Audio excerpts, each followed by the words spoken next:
Welcome to day 2. Welcome, everyone. Welcome. Let me connect my chart to make sure that we are here.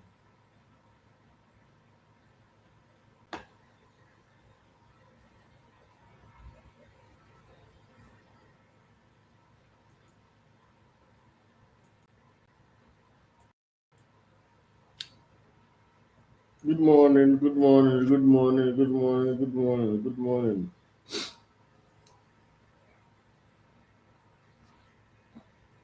To check.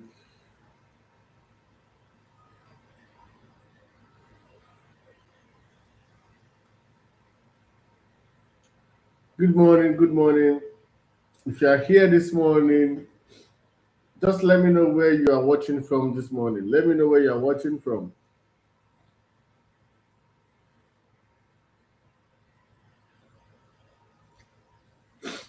Good morning. Super stoked to be here. Today's session is going to be amazing, and I'm pretty sure you don't want to miss it. Just let me know where you're watching from in the comments. Let me know where you're watching from in the comments. Okay.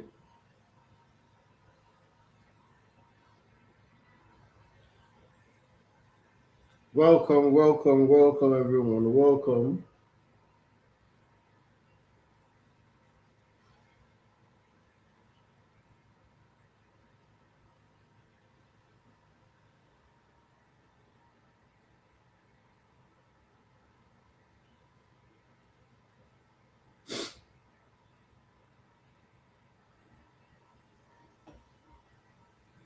Yeah, good morning.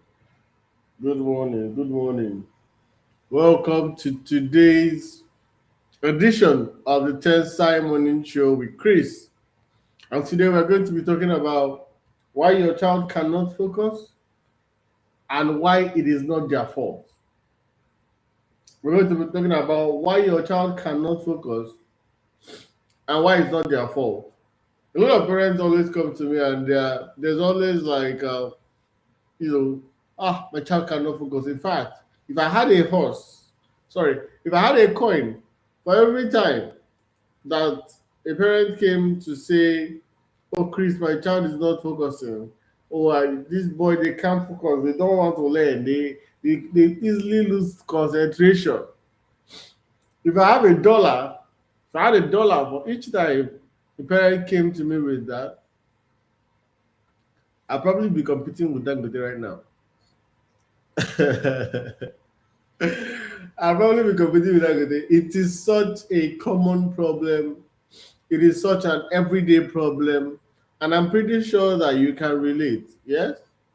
I'm pretty sure that you can relate. And so today we're going to be tackling the reason why your child cannot and why it is not their fault. When you understand this, you will start seeing this as a process instead of, oh, this child has problems or challenges. But you will not see how exactly that you can actually help. Yesterday we talked about hidden learning gaps, and today I want to talk about the thing that every parent complains the most, which is focus. My child cannot concentrate. They're always distracted. They can't sit still. I hear this every day, but nobody has ever asked why. Why can't they focus? And when you actually dig into the why, it's almost never the child's fault. This is from my perspective.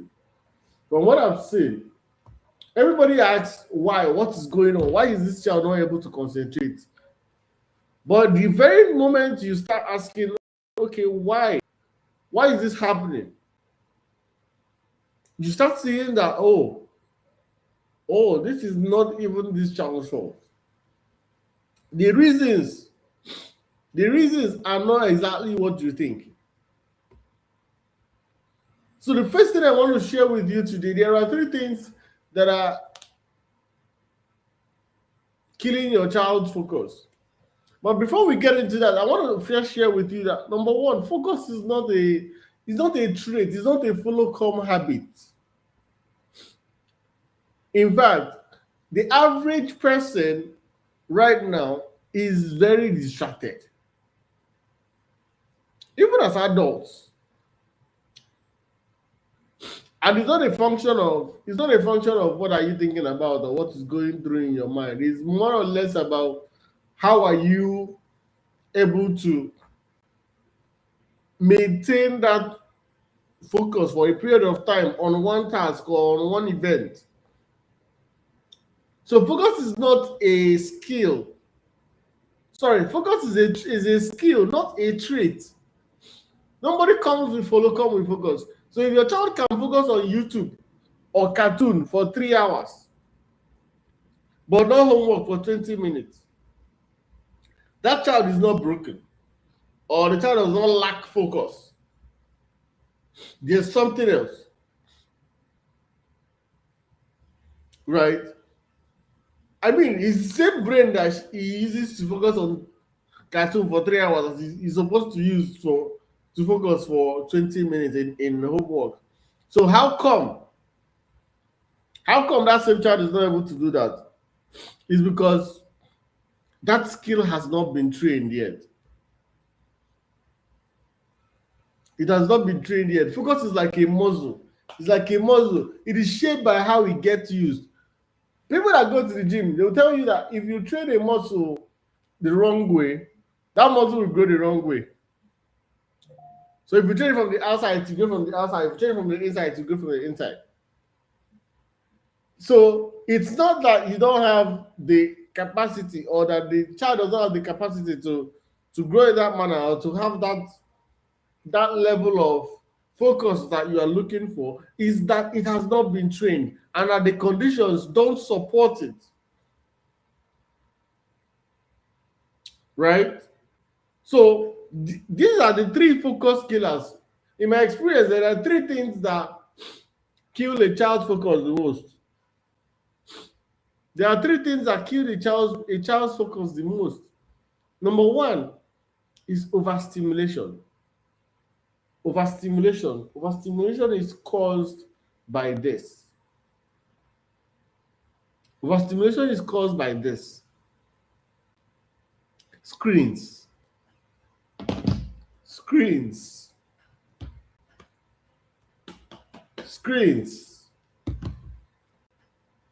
Overstimulation. What screens do to the brain is that it trains the brain to need constant novelty. It trains the brain to expect excitement. It trains the brain to expect excitement. And homework cannot compete with TikTok. I mean, boring homework. That cannot compete with TikTok.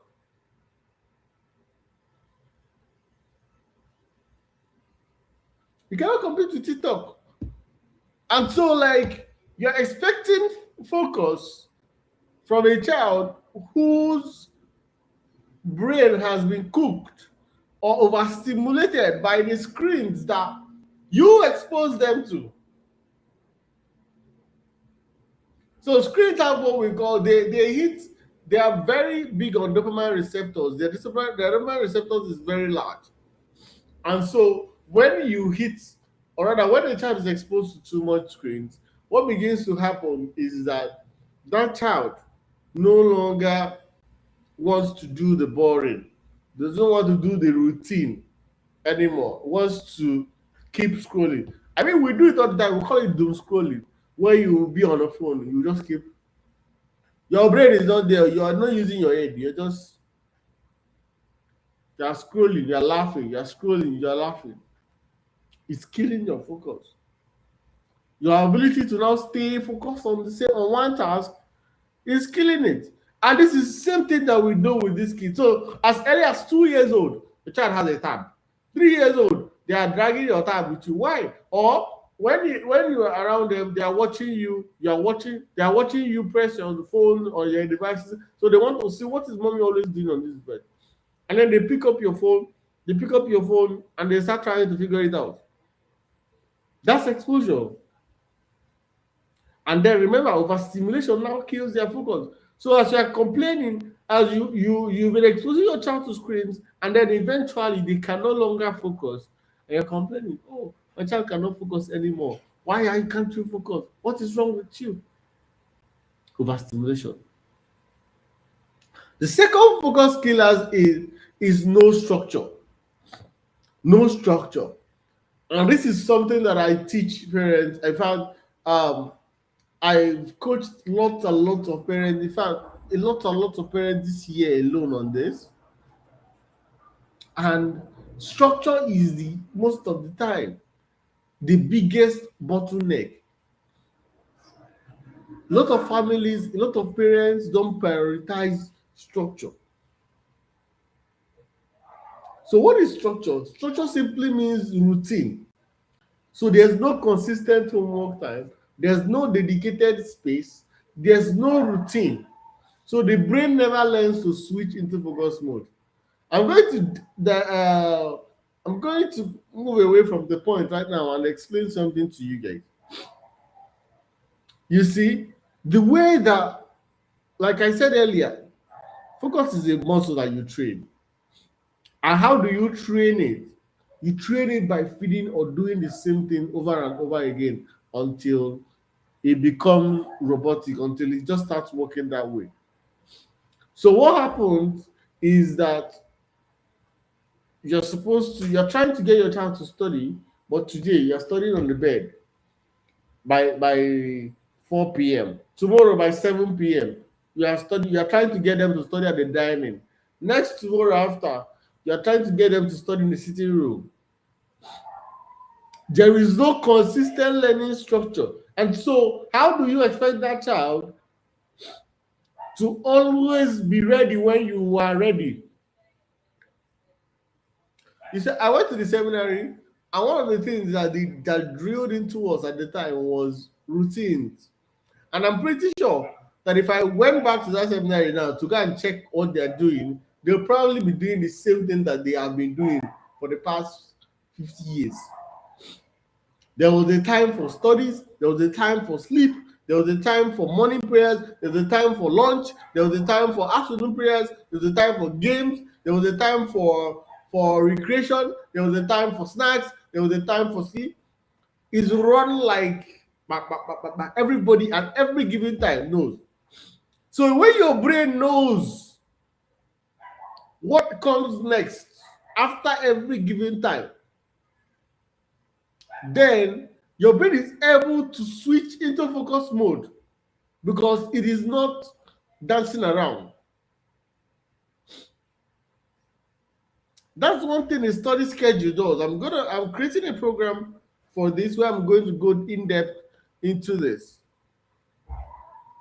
The second one is no dedicated space.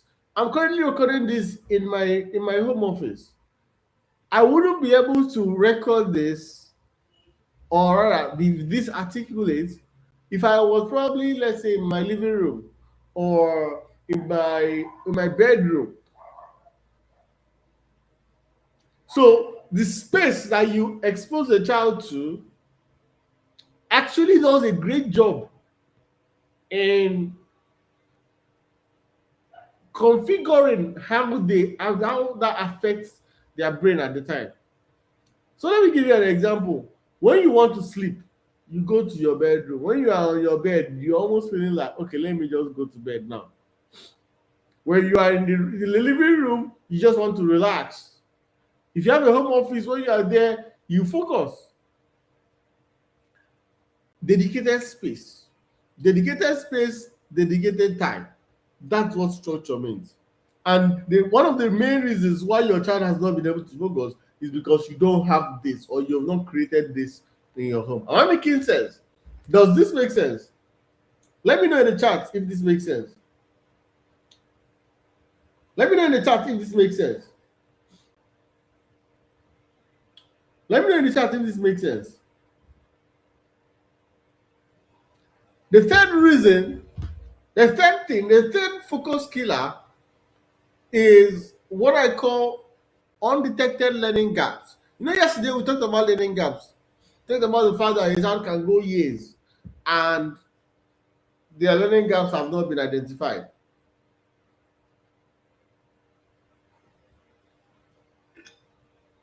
A child can go years and their learning gap has not been identified. So a child cannot focus on something that they don't understand. I mean, if someone was speaking Latin to you right now, you probably will not be able to understand what they're saying. You will be like, what's this one saying? I beg. You'll probably be at the back pressing your phone or just with your friend. So a child cannot focus on something that they don't understand. It looks like a focus problem, but it's really a comprehension problem. I had a call yesterday. Was it yesterday or day before yesterday? I think day before yesterday was about a parent that they brought their child for assessment, and after we assessed the child, we got the report. The child was smart, but for some reason he was not able to focus, and not just focus.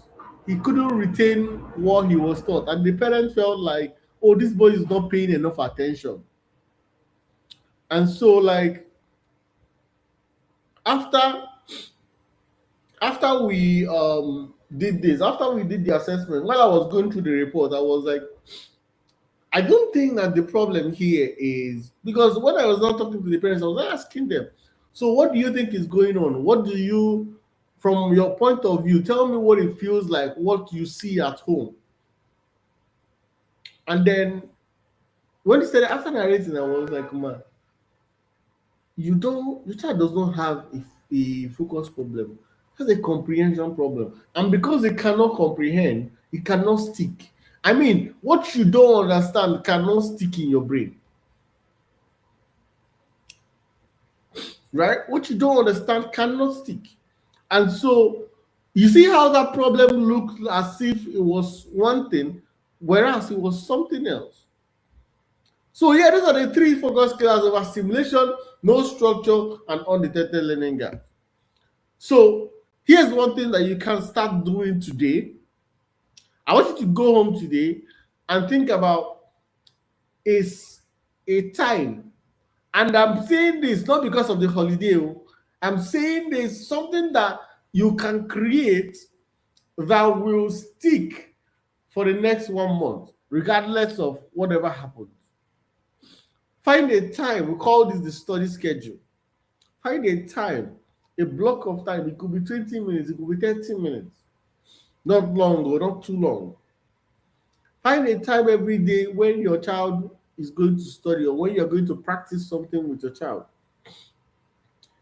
Make sure you get a quiet space, a space that is configured. Now, a quiet space is not even enough because quiet space is just quiet space, but you need a space that contains everything. Like number one, it contains everything that the child needs to do the task. It has lighting, it has natural lighting. What else should it have? It should have a table and chair, right? The other components, anyways, but those are the basics. So at this point, you're not trying to get work done, you are trying to train that focus muscle.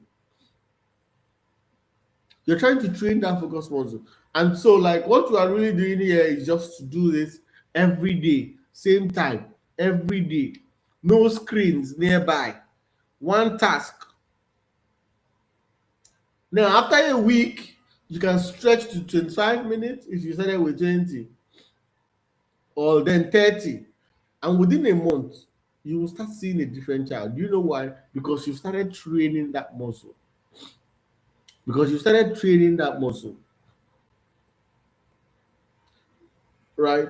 A family came to us, their son could not forget for more than 5 minutes. This is actually a real story. And so we told them this, we helped them create this structure at home. We helped them, we worked with them. The first 3 days, they were, this thing doesn't look like this work. I said, don't worry, let's just keep going. By day 5, we added something and then something shifted. By week two, he started sitting for full 15 minutes without being told. And this is a child that was very kinesthetic, very hyperactive. Oh. And by week four, he was asking for more time. He was able to stay for way longer than he should have normally. And so it works. I hope that today's session has explained to you exactly what focus is. I hope that it has explained to you what it is not and how you can actually train it. There's a lot more because I think we're creating a program where I can actually show you exactly how to do this step by step, how to create this structure in your home and walk you through it. Okay? So if this is helping you, I want you to hit the subscribe button right now. I'm here every morning, Monday to Friday at 7 a.m. and I don't want you to miss what is coming. So make sure you hit the subscribe button right now. Tomorrow's episode is going to be one of my favorites, and it's how I assess 500 kids a year and what I always find. I'm going to tell you the results of getting into the brain of over 1,000 kids and letting you know exactly what we found and the common ways to go about fixing those things. Does anyone have any question for today? Any question that needs an urgent answer? Any question? If there's no question, well, thank you so much for tuning in today. I'm so encouraged by this, and we can only get better. And so we'll keep doing this and keep doing this and keep doing this. So thank you so much. By tomorrow, you're gonna learn this. Don't worry, same time, same place. Don't miss it. It's going to be super amazing. Thank you for being here with me, and I will see you tomorrow.